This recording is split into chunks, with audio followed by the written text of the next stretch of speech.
Yule has been celebrated, and Carr is hungover. Welcome to A Day Without Trees, the inaugural episode of Three Pagans and a Cat. That was perfect. And it's true.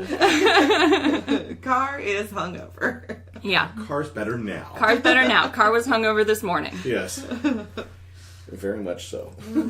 Or still drunk, one or the other. Yeah, right. Carr was metabolizing alcohol. Yes. That's right. After much celebration. Uh-huh. All right, so now we're going to do introductions. Yep, right? we're going to do introductions. And I'm first. Yes, you are. All right.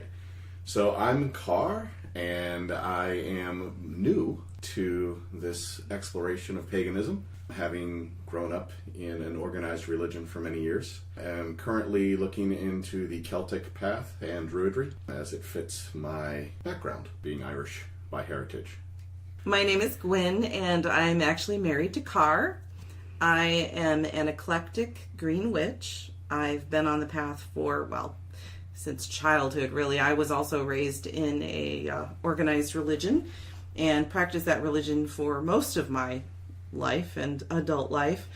But I did practice witchcraft for 8 years, took a break, and have got back on the path, finally, thankfully, and have been on the path of the Green Witch for about a year. You may call me Ode. I am the child of Gwynn and Carr. They raised me in an organized religion, but I abandoned it quite some time ago and was non-religious for a long time. I am currently stitching together a syncretic heathen tradition that works for me, that's going to incorporate probably some of the witchcraft I learned from my mother and any druidry I learned from my father. I am not and never will be associated with the Asatru Folk Assembly because they're white nationalist trash, or with the Asatru Alliance for the same reason, or with the Troth, but only because I have some theological disagreements with the Troth. They're not white nationalist trash. Okay, then. Listen, you gotta get this stuff out of the way at the beginning. That's right. Yep. It's all right. If you are pissed off about what Ode just said, keep it to yourself. Well, if you're pissed off about what I just said, I don't want you. You're either from the Asatru Alliance or from the Asatru Folk Assembly, in which case... Fuck off. Yeah, keep to yourself. I'm not interested. Or you're from the Troth, but it's okay. I know you guys aren't trash. I just disagree with you about some theological points. There we go. Now that we've got that done, the PSA has been completed. Yeah, now we're going to talk about our Yule, because it has just recently gone by. Yep. That's right. And, to a certain extent, is continuing, so... Yeah, so we started with the Celtic tradition, which is the 12 days leading up to Yule, and lighting candles all of the time. And because we don't have a Yule log. yeah, No. Yeah. We have a very long wooden, candle holder. Yeah, that it's I've for holding tea lights. Yeah, for holding tea light candles that I've decorated with greenery. And That holds 9 tea lights. Yes, holds 9 tea lights, so it has been standing in for our Yule log. Mm-hmm. So we started with the lighting the tea lights every night at sunset from the 8th until the 20th. Mm-hmm. And then on the 20th of December, we celebrated Mother's Night, which is a heathen tradition. Which was, I'd never done that before, and it was incredibly moving. Neither had I. But I did some research, and I wrote some hails to Freya and Sigyn, the two mourning mothers, and a hail to our Desir. I invited them to our feast. We had pizza. It was a great feast. There was sausage. There was sausage on the pizza to symbolize the sacred boar. That's right. We did that specifically because we didn't have, a boar. Not Andy, anyway. Right, not just lying around the kitchen. So we had a little feast, and I had, because both of my grandmothers are alive, and therefore not counted among the Desir, I had both of my parents talk about their memories of their grandparents, their grandmothers, which was interesting. I heard some new stories. I heard about my father's single memory of his one grandmother, which was that he was allowed to sit on the green chair and eat crackers, and he was the only person on Earth who was allowed to do that. Right, yeah. And I heard about the farm where my mother's grandmother went fishing and made the best grilled catfish that has ever been created. That is the truth. She's an amazing cook. They shared those stories with us, and then we did some hails, and we sang some songs, and I got verklempt unexpectedly, and had to sing some songs while crying, and it was all very dramatic. It was beautiful. It really was. So that was Mother's Night, and then the next night we had Yule. We did. The winter solstice. We did indeed have Yule. It was a little bit broken up because I had to work, and so as soon as I got home, it was Candlelighting. it was sunset. So we did candle lighting, and then Car and I had to leave for an appointment that could not be rescheduled. So we were gone until I guess we got back about You got day. almost 7:45. 7:45. Yeah. And while they were gone, I made sure the ham didn't burn. and Yes. And made some potatoes. Those made the feast. It was wonderful. Yeah. So they got home just as it was finishing, so the timing on that was primo. Primo. So we feasted and we sang Deck the Halls because, let's face it, it is a Yule carol. Yeah. Yeah. And it has all the proper elements of Yule in it. It's wonderful. So we sang It's that. got holly. It's got fire. What else do you need? Right, exactly. Let's see. What Talks else. about the new year. Yeah, it does. Talks about the wheel turning. That's right, it does. If you've never looked at all the verses of Deck the Halls, go for it. It's perfect. It is the Yule carol, and we're going to sing it every year. It helps that we all know that one. True. Right. Unlike the well, that's true. But unlike the heathen songs I sang on Modernite, which are they're sung to the tune of familiar carols, but they have all these new heathen words in them that It was quite challenging. No one in my family can pronounce. Well, we did our best. They tried very hard. To be fair, I'm probably not pronouncing them correctly either. That's what I happens. didn't mispronounce them. That's true. You just didn't sing. Listen. You just didn't sing. Did you deck the halls with us? He Yes, did I deck did. the halls I with did us. deck the halls, Yeah. yeah. And So, then but we that's opened- the advantage of deck the halls is that we know that one. Yeah, Right, that's yeah. familiar Nobody's to got to everyone. learn that one. That's Right. the nice thing, yeah. Although we did have to read the lyrics. We did. Yeah, Yes. well, there I are knew more all verses but the than third. he usually sing. I knew the first two verses, Gotcha. but I didn't know the third one. Yeah. And then, of course, we opened our Yule gifts. Yep. And then we did a small ritual, and Yeah, which you might want to talk about because that was your ritual. yeah, it was very basic. I wasn't really sure what to do. This was our first Yule as a blended pagan family, if you will, with our different varying paths. And so basically what I did is I did a small candle spell, really, where the ritual involved having everyone say what they wanted to release from the previous, from the outgoing year, what they were looking forward to in the coming year, and then we all made our intentions, or all cast our intentions onto the candle, which I then lit, and we let it burn down. So And it was then very simple, but Ode stayed up all night. I stayed up until 6:30 in the morning when Gwynn got up again and took over for me, watching the tree candle and let that burn down until dawn. So I stayed up with it until 6 a.m. yeah, we lit that at sunset Yep. on Yule, and it burned until the sun 9 a.m. rose. the Yeah. next day. Yeah. Till- So It was actually after the sun rose. but- yeah. Yeah, after the So, sun. Well, the light was when in I the sky. finally put it out. But the idea behind yeah. But the idea behind that obviously is to welcome the sun through the dark night. Yep. So. So it was good. cool. We Great. were originally planning to do a much more involved Druid ADF style ritual, Yes, yep. which we ended up not doing because Carr was not feeling very well.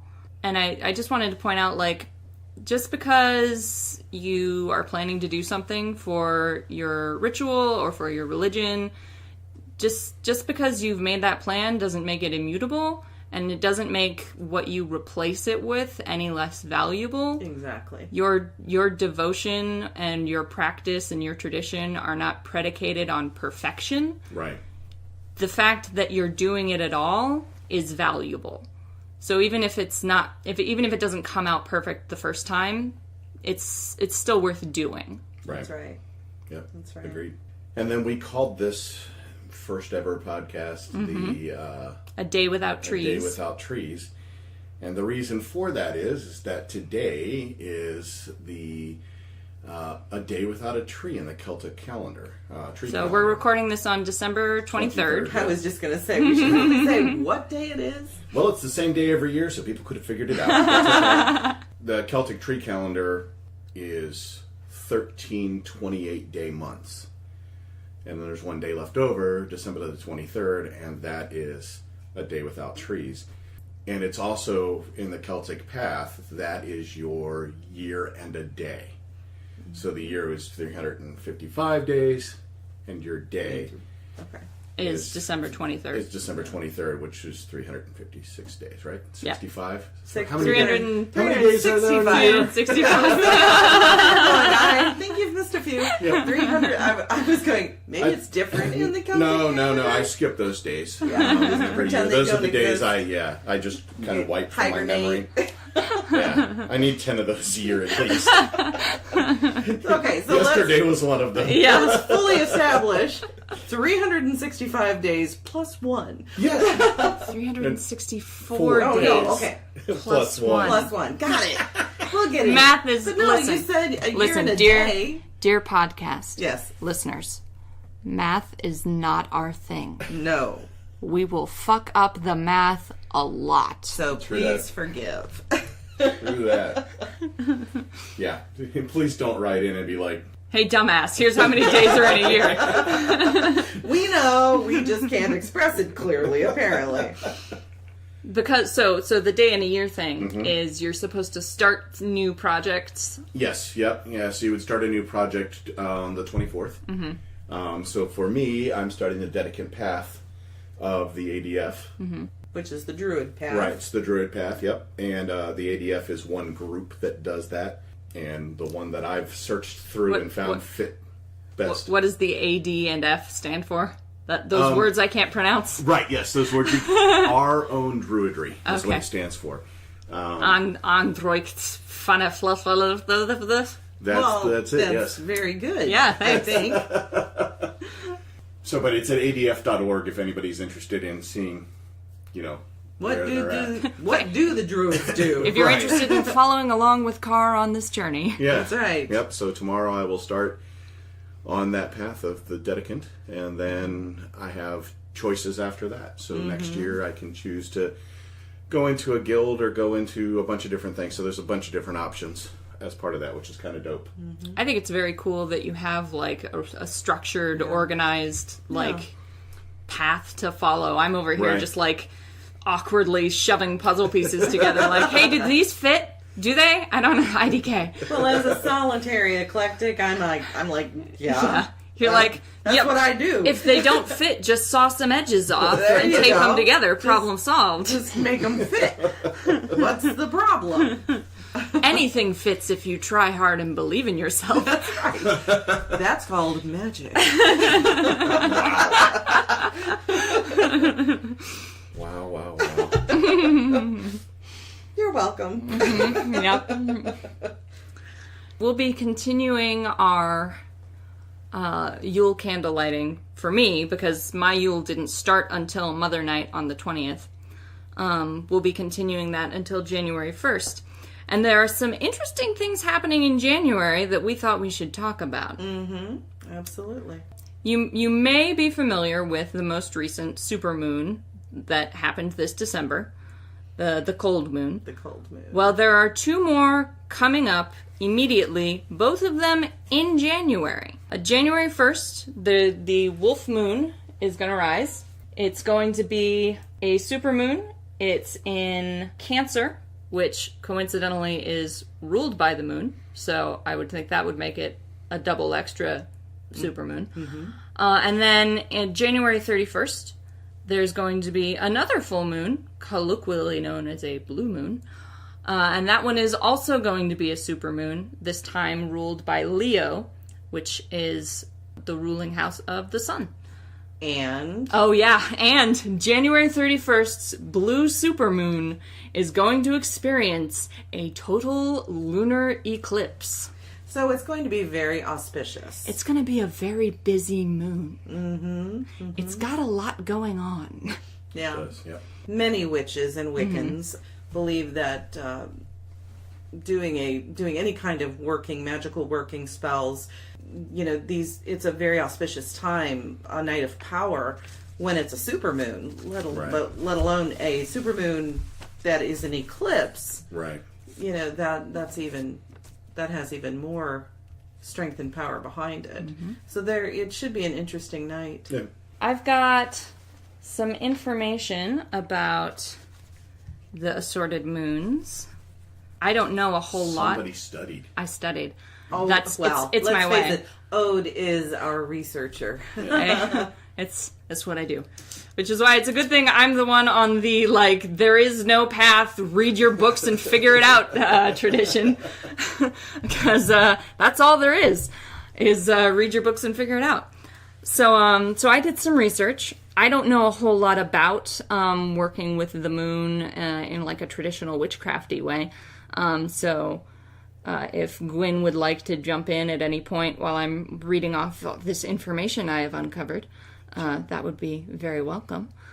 So the first supermoon, on January 1st, is commonly called the wolf moon, old moon, or ice moon, depending on where you get your information. Regionally, I think. So there are some correspondences for the wolf moon that I have found. Black and white and silver are the colors, to the surprise of absolutely no one. Gemstones corresponding to the wolf moon are hematite. Again, not a surprise. The only other stone I might expect is opals. Yeah, opal would be a good stone. Honestly, I'm not surprised about the hematite. I'll be honest, I don't know a lot about the, full moon rituals and spots in my own practice. I don't do a lot of moon rituals. I will, if I am casting a spell or if it's something that needs that extra power, I might do a spell on a full moon. But usually if it's something auspicious like what's coming up, I'll do a meditation. You time it for that? Yeah, I time what I'm doing, whether it's a ritual or a meditation or a spell. I time it. And, hematite, what else did you, and, the color black, and, these are protective. You can, use these for protection spells, for banishing spells, for letting go of things that are harmful in your life, sticky in your life, and you want to shed those things. That would be a good moon to focus on those things. Here's something I wonder. I wonder if, because, the moon is related to the tides, and the tides are partially influenced by the poles, and so on and so forth. I wonder if hematite is considered a moon-related gemstone because it's commonly believed to be magnetic. It isn't actually magnetic, except in very, very rare instances. It's got a very low iron content, but it's frequently thought to be magnetic, and it is frequently sold as magnetic. So I wonder if that's where this association comes from. That's very possible because, we talked about this, and we had talked about maybe discussing it at some point this evening, that the moon is, in many traditions, considered a feminine energy connected to, the women's mysteries, and the lunar cycle is connected to the menstrual cycle and that kind of thing. Which is interesting because... So yeah, I would think there could be a correlation in although that. I don't have any evidence for this and have never looked it up, my personal feeling about hematite is that it's a masculine stone. Yeah, I get more of a masculine vibe from it, personally. The moon is feminine in a lot of Wiccan and witchcraft traditions, and in a lot of religions. In heathen religion, in Norse and Germanic traditions, it is masculine. It's represented personified by Mani, who is chased through the sky by a wolf, one of two wolves, depending on whether you agree with Sturluson or Grimmisval, either Skull or Hattie. And he's the brother of the sun, who is feminine. So I decided, I'm going to look this up. And hematite is a stone of magicians and exorcists. It enhances mental activity, balances yin-yang energy, so that you've got that male-female correspondence there, and emotions dissolves negativity. The force and the power of Mars is concealed in this stone, is what... Mars is traditionally considered masculine. Yep, so that allows the wearer to influence other people. Yeah, it makes sense to me that this... Actually, it makes sense to me that this masculine stone would be associated with what, in at least in my tradition, would be considered the feminine energy of the moon. You think it creates sort of a balance? Yeah, a yin-yang, a balance, and again, it is good for repelling negative energy, for it's protective, it's good, for banishing those things in your life that are harmful or unhelpful. Cool. Yeah. I've got some other correspondences. I've got some trees, birch and hazel. Daddy, you know anything about those trees in particular? No? Not yet. All right. Fair enough. He's still learning. Hasn't started the path yet. Yeah, exactly. It's associated with Inanna, who I think is a Mesopotamian goddess, and Freya, who's one of mine. The herbs thistle and marjoram, as well as generally nuts and seeds, and with the element of air. Those are the wolf moon correspondences. And I think it's interesting that the wolf moon is correspondent with air, because what I have read is that the full moon generally is correspondent with water. And this particular supermoon is also correspondent with water because it's the supermoon in Cancer, which is a water sign ruled by the moon. So you would think this would be an especially moony supermoon. A moony supermoon? A moony supermoon. An ultra-lunar supermoon. Ultra-lunar supermoon. Oh my God. Cancer is considered an introspective, intuitive, emotional, eloquent, and clairvoyant sign. And is often considered enigmatic and mysterious. So perhaps on that particular supermoon, focus on psychic development. Divination. Spirit communication. Yep. Those types of things. The wolf moon is also, as always in winter, useful for spiritual development and physical decluttering.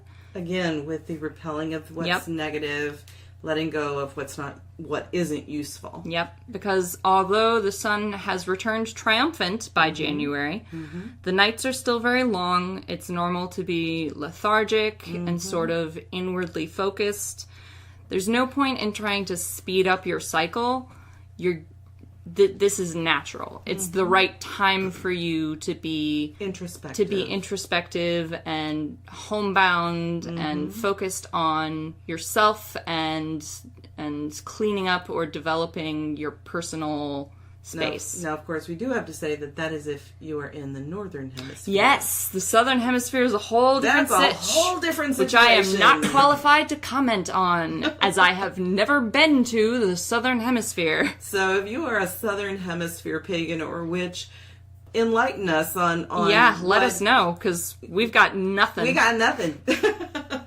So we would love to know, because it's actually summer solstice for them. Yep. Whereas it's we have winter lived solstice in for us. The northern hemisphere all our lives, and we have lived in wintry climes most of our lives. So for us, winter is a hibernation period. That may not be so for other people. That's right. That's right. The other thing I read about the wolf moon is to consider the communal nature of wolves.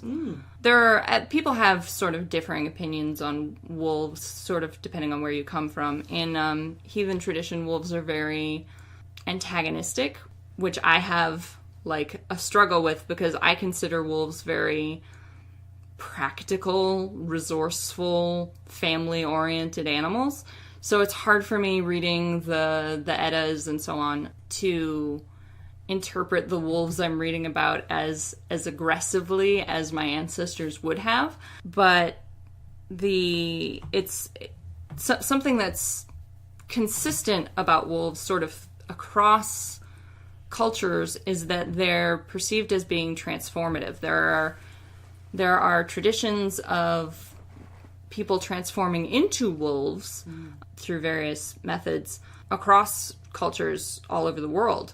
So consider the communal nature of wolves, maybe consider doing work about your family, about honoring your traditions or your elders. consider transforming into the person you want to be moving forward, January is a good time to start anything. That's why so many people make resolutions. Mm-hmm. Yep. And actually, Oath Day, which is the 12th day of Yule in the heathen tradition, falls on January 1st. So the New Year's resolutions and Oath Day line up very neatly. Isn't that interesting? So that's all I have about the wolf moon. Does anyone have any further? I just wanted to talk about that it's also a good time when you have a full moon, especially a super moon or something like this, an eclipse, to create moon water. Yeah. I created moon water on the most recent super moon. The cold moon. Cold moon. Yep. Moon water is water that's been charged with the energies of the moon, and it is a popular way to charge water to be used during ceremony or spell working or to brew magical potions, and can be used for anything you're directed to use your water for. Do you want to go through how to make moon water? Yep, that's exactly what I'm going to do. While moon water is charged with lunar energies, and just so you know, I'm getting this information from a great site, which is called Wikipedia.com. Mm-hmm. I yeah, love Wikipedia that is site. very... I go to there all the time. So this is where I'm getting that article from. While the moon water is charged with lunar energies, it may also be charged with the energies of the zodiac sign the moon is passing through at the time. January 1st is Cancer. Which is Cancer. And January 31st is Leo. Here's the thing. The moon water that I created was while Mercury was in retrograde. So that would be, Mercury in retrograde is usually, from what I've been reading, it's used to blame a lot of bad things. It's the scapegoat? It's the scapegoat. Exactly. To be perfectly candid, none of us know a great deal about astrology. No, at all. Take everything we say about stars with a grain of salt. I know I'm a Pisces. It goes about that far. I still created the moon water with the intentions that it was charged with the supermoon's energies, and I'm just not worrying about the fact that it was in Mercury in retrograde. We'll see how that goes. But anyway, to create moon water, it's very simple. You collect water from an appropriate source and transfer it into a glass or silver container. I chose, and do make sure that it's been well washed and cleansed. Sterilized. Yeah, exactly. And I chose to use purified water. Yep. Because I want to be able to use it in ritual where it can be consumed. If you're not going to consume it, you can use other sources of water. Rainwater, snow melt. Exactly. But if you are going to consume the water, do please make sure it's purified water. And then what I did was, I put it in that glass container. I put it in a window where the light of the moon would shine through on it. Said the words of my intention for the use, and let it sit there throughout the full moon cycle. Have you ever done like an infused water? No, I haven't. No? Mm-hmm. My understanding is that you can do that with herbs and stones, but you have to be aware of what might leach into the water. Right. So do with caution. Double check the toxicity of everything you're using. And that's the one thing that we all, I think, agree on is research everything. Oh, God. Yeah. Research. Don't assume it's not a baneful. In fact, assume it's a baneful. Baneful means bad. Well, no. Baneful means toxic. True. Baneful doesn't mean bad. Well, baneful means you shouldn't eat it. Yes. And in some cases, shouldn't touch it. That doesn't mean it's bad. It just means it has a very specific use case. Good point. Again, if you want to read more about creating moon water, you can go to Wikipedia.com, and they have a search bar, and you can just put in moon water and find the article. So do we want to talk about the blue moon? There's not a whole lot out there. It's all I've been able to find is that it's considered sort of a magical bonus round. Yeah, because it's a moon that occurs twice in 1 month or one cycle of. That's there are two definitions for a blue moon. There's the colloquial definition of a blue moon, which started in the 1930s, I want to say, which is that it's the second full moon in a month. There's the traditional blue moon, which is the third full moon in a season, but that is harder for people to keep track of. So we're considering the second full moon in January to be a blue moon because we use the modern calendar and not the traditional lunisolar calendars of our ancestors, and therefore have to put up with months that are not all 28 days long. And according to what I'm reading here, again from Wikipedia, the blue moon is considered by some witches to be twice as powerful, or at least more powerful than your ordinary full moon.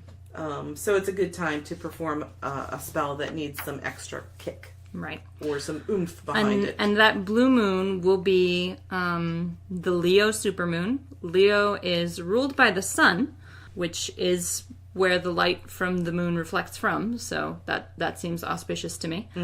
Leo is creative, passionate, generous, cheerful, and confident.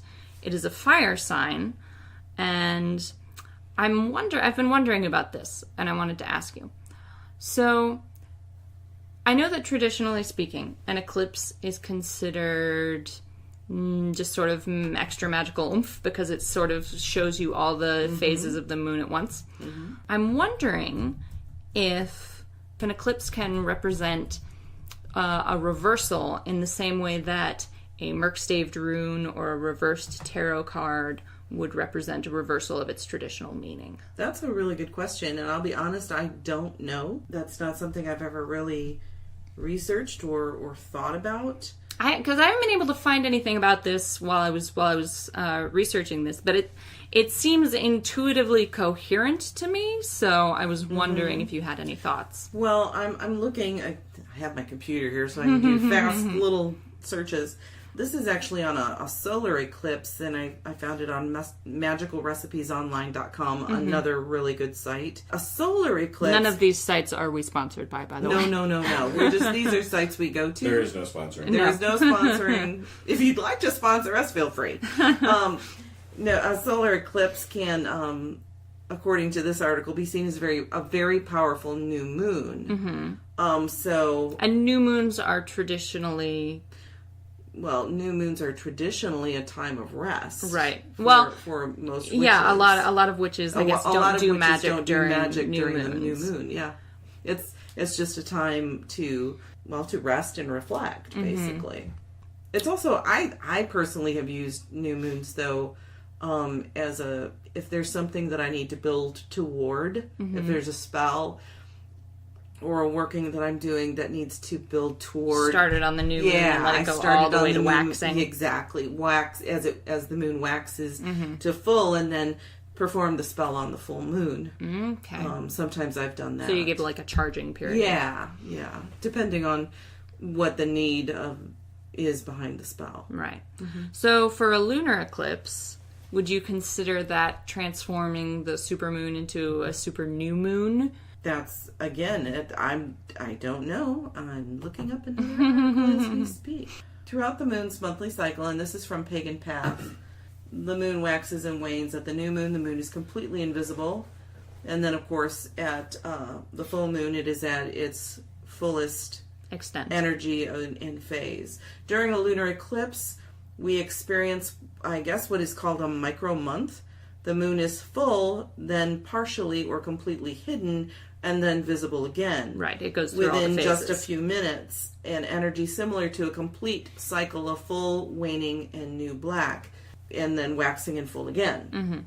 I guess, according to this, in addition to this cyclical energy, we are aware of the Earth's presence, and her shadow falls on the moon as she appears between the moon and the sun. This adds the unification of Earth and lunar energy, reinforcing the sense of wholeness, completion, and cycles of a lunar eclipse. So here's something to consider.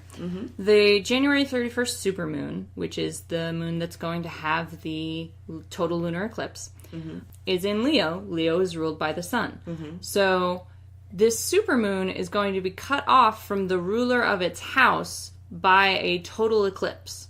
I don't know. I feel like that has implications. I feel like, okay, let me say this. If you're going to do some high-intensity magic during January, do it January 1st. January 31st, I feel like it's going to be very busy, But I feel like if you're going to do magic on the 31st, you want to go in with a very clear plan, and you want to be very aware of all the elements at play. Yeah. And decide for yourself how they're going to impact anything you do. Because there are so many pieces on this particular board. I think that's sound advice. Again, I don't really have any particular views or opinions on that. Right. I do think it is a good time to, if you do want to grow in an area, I think, but again, go with a have a very clearly, intention. have a very clearly stated clear intention. intention. There's going to be enough muddiness on sort of a cosmic level. Don't add anything to that. Yeah. Go with very clear, defined, stated goals. And I think it's also good to remember that even though the moon is going to be obscured during the lunar eclipse, you can still perform magic. That lunar energy is still there. You don't have to see the full moon in order for that lunar energy to be available. Talk about how when you made our the moon water during the cold moon, our moon was obscured. Yeah. It was behind the clouds. It was behind the clouds. There were times through that night that it came through and it shined through. I did a meditation while I was, creating that water, focused my intention on it, because really, it is the intention of the witch that really is the most important thing. The moon includes, we're including her energy into this, or we're partnering with the moon, if you will, to enhance or to empower, but really it's the energy and the intention and the focus of the witch that ultimately matters. When you say you're partnering with the moon, you mean in the same way that you as a witch partner with spirit allies or plant allies, that sort of thing? Yeah, that's how I look at it. Other witches may see it differently, and that is the one thing I want to also add in this podcast, is that, we are 3 different individuals on 3 different paths.